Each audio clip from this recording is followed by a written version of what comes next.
شہر کے سرکردہ اور بااثر افراد پروہت کے گھر جمع ہو رہے تھے۔ وہ بڑے پریشان و درماندہ دکھائی دیتے تھے۔ ایسے نظر آتا تھا جیسے بہت بڑا مسئلہ ان کو درپیش ہے، حالانکہ اس سے قبل وہ لوگ کبھی ایک جگہ اکٹھے نہیں ہوئے تھے۔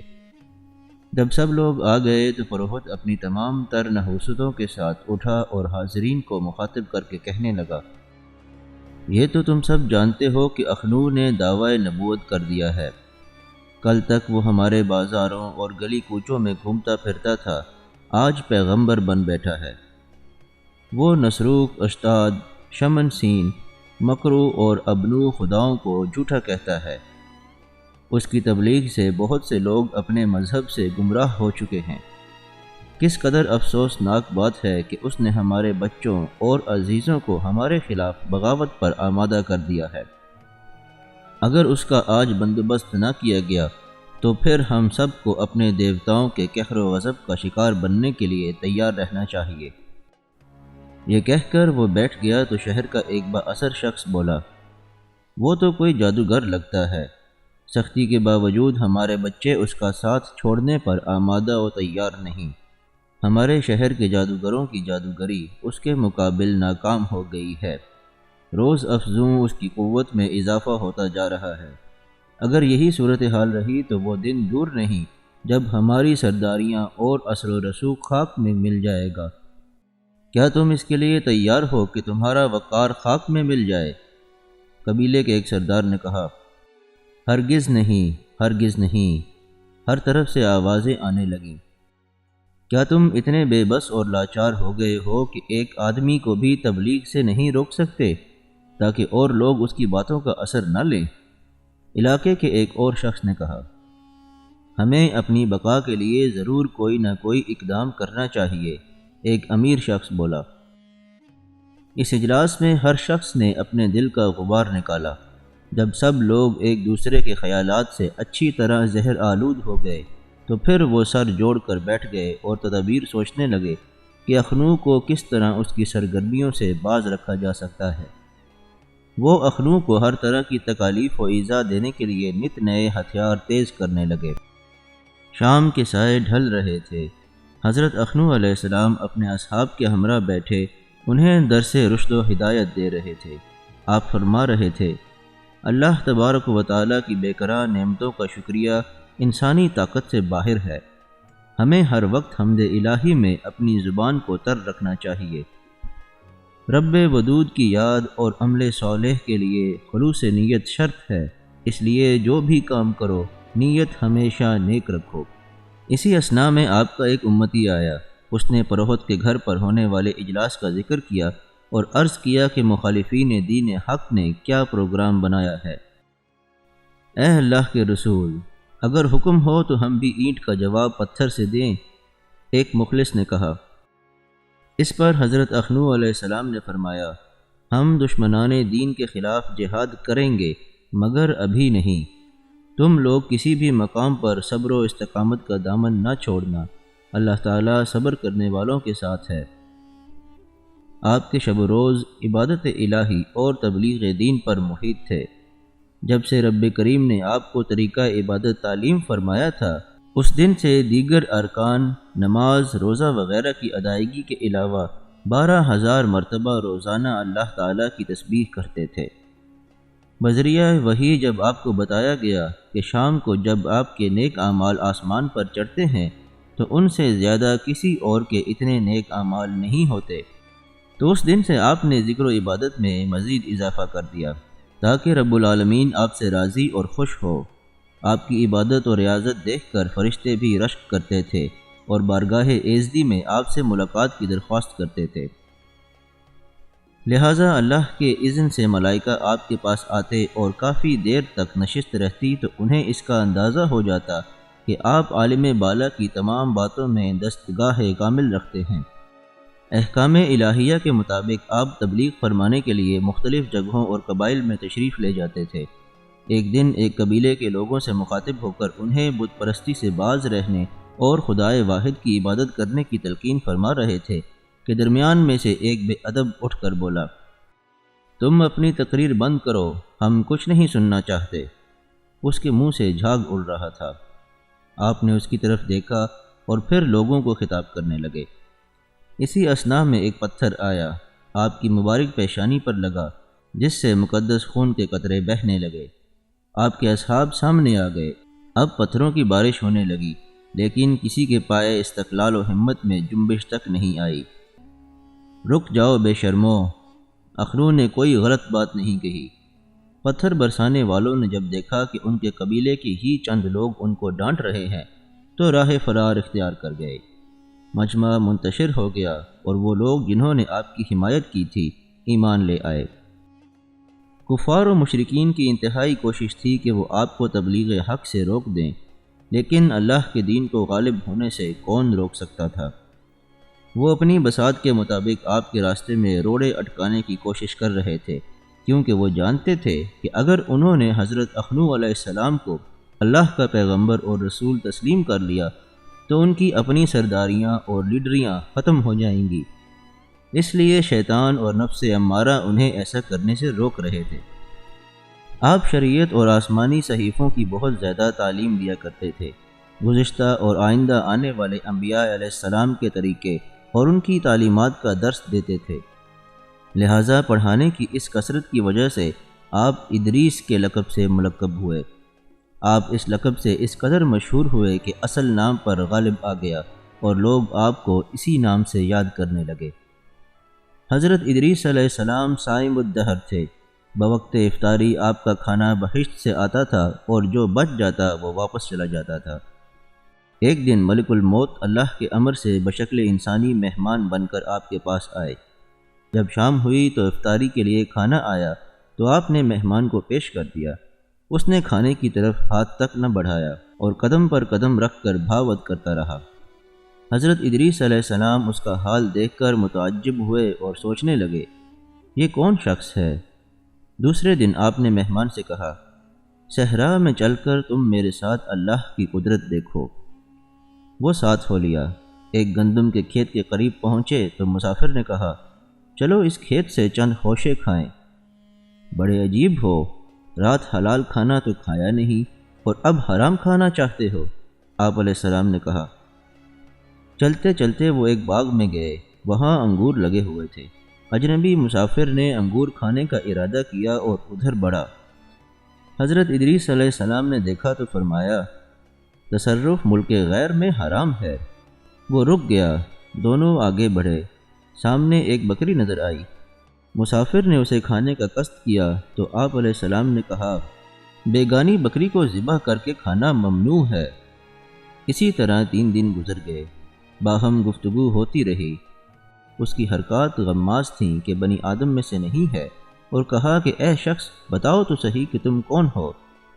اس نے بتایا تو آپ علیہ السلام نے کہا، شاید تم میری جان قبض کرنے کے لیے آئے ہو۔ نہیں، میں تو صرف ملاقات اور خوش طبعی کے لیے آیا تھا۔ حضرت اسرائیل علیہ السلام نے کہا اور آسمانوں پر تشریف لے گئے۔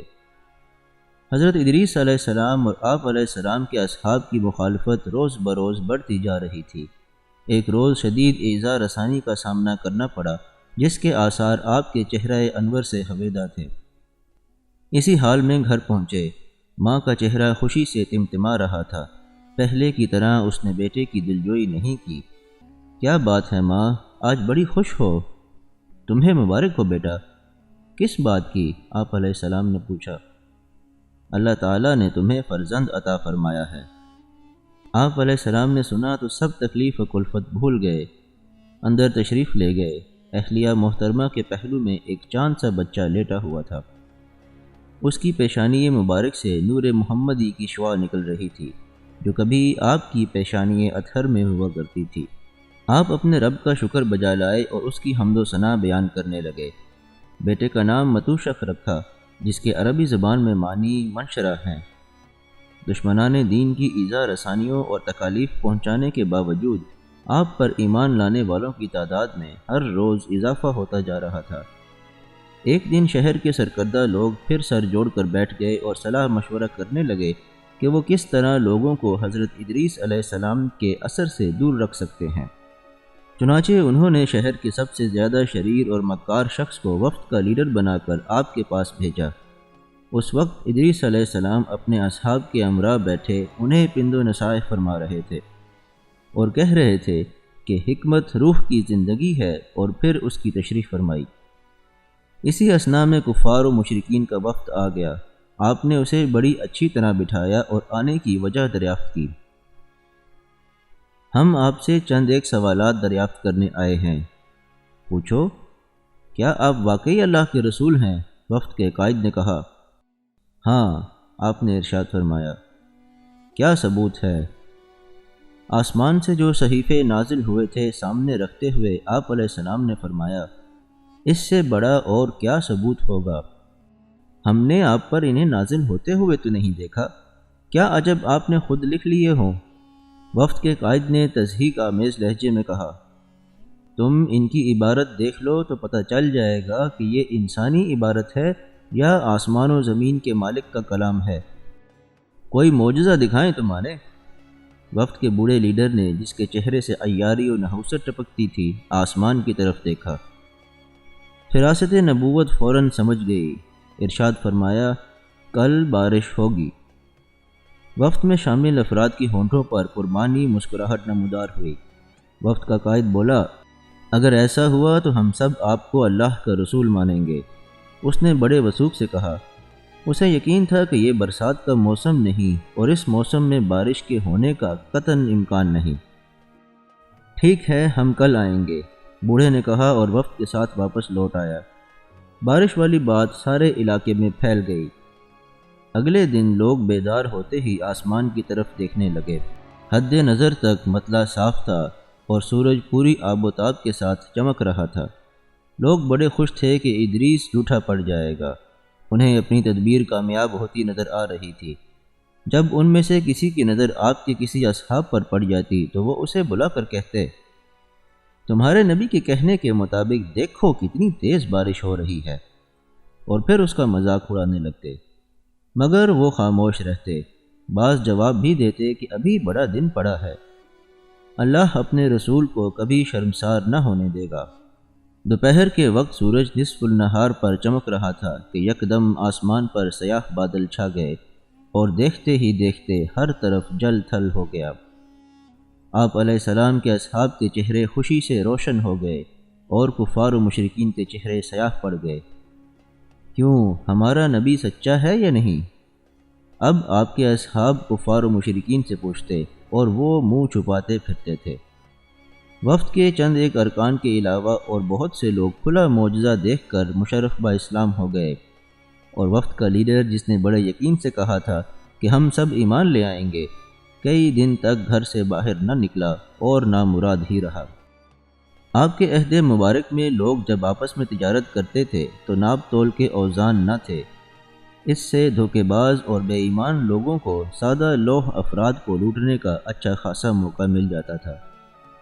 آپ نے ایسے باٹ اور اوزان کے پیمانے ایجاد کیے جس سے خرید و فروخت میں نہ صرف آسانی پیدا ہو گئی بلکہ لوگ دھوکے بازوں کے ہاتھوں لوٹنے سے بھی بچ گئے۔ آج کی دنیا میں جس نوع کے اوزان اور پیمانے مستعمل ہیں، ان کا صحرا حضرت ادریس علیہ السلام کے سر ہے۔ جب تول کر کوئی چیز دی جا رہی ہوتی ہے تو اس ہنگام اللہ کے ایک مرسل پیغمبر کی سنت ادا ہو رہی ہوتی ہے، اور کم تولنے میں اس رسول محترم کی سنت کی مخالفت کی جا رہی ہوتی ہے۔ قوم مدین پر عذاب الہی محض اس وجہ سے آیا تھا کہ وہ ناپ تول میں کمی کیا کرتے تھے۔ علم نجوم معجزے کے طور پر آپ کو عطا ہوا تھا، جس کا آپ علیہ السلام نے اظہار فرمایا۔ علاوہ ازیں علم منطق کے آپ موجد تھے، ستاروں اور سیاروں کو پہچانتے اور ان کی رفتار کی معرفت سے کما حقہ آگاہ تھے۔ علم نجوم کے خواص اور اصطلاحیں آپ نے بتائیں۔ ارشاد فرمایا کرتے تھے کہ میں 30 سال تک زحل کے ساتھ آسمانوں کے گرد گھوما اور عالم بالا اور دنیا کے تمام وقائق اور حقائق اور اسرار و رموز کی واقفیت حاصل کی۔ جب آفتاب کے ایک برج سے دوسرے برج میں منتقلی اور رویت ہلال اور کواکب کا اپنے مرکز کی طرف رجوع کا وقت ہوتا تو آپ قربانی کرنے کا حکم دیا کرتے تھے۔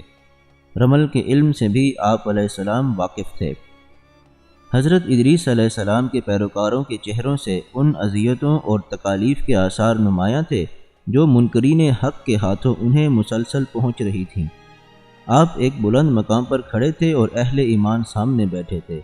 آپ نے اپنی زبان مبارک کو جنبش دی اور فرمایا، اب وقت آ گیا ہے کہ راہ حق میں ہجرت کی جائے۔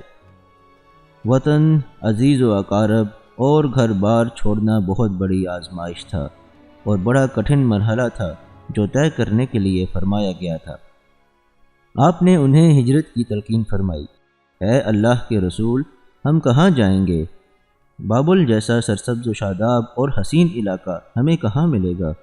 ایک اہل ایمان نے کہا، اللہ کی زمین بڑی وسیع و عریض ہے، ایک سے بڑھ کر ایک خوبصورت علاقہ پڑا ہے، ہمیں اس پر بھروسہ کرنا چاہیے جو کارساز مطلق ہے۔ آپ نے ارشاد فرمایا، اللہ اور اس کا رسول بہتر جانتا ہے، ہم اطاعت گزار ہیں، جیسا حکم دیں گے ہم ویسا ہی کریں گے۔ سب نے بیک زبان کہا، ہمیں ہجرت کر کے کہاں جانا ہوگا؟ ایک پیروکار نے دریافت کیا، مصر۔ آپ کے ارشاد فرمانے کے ساتھ ہی محفل برخاست ہو گئی اور سب لوگ ہجرت کرنے کی تیاریاں کرنے لگے۔ اگر آپ کو ویڈیو پسند آئی ہو تو اس کو لائک اور شیئر کیجیے، چینل کو سبسکرائب کر لیجیے اور بیل آئیکن کو بھی پریس کر دیجیے تاکہ آئندہ آنے والی تمام ویڈیوز آپ کو باقاعدگی سے ملتی رہیں۔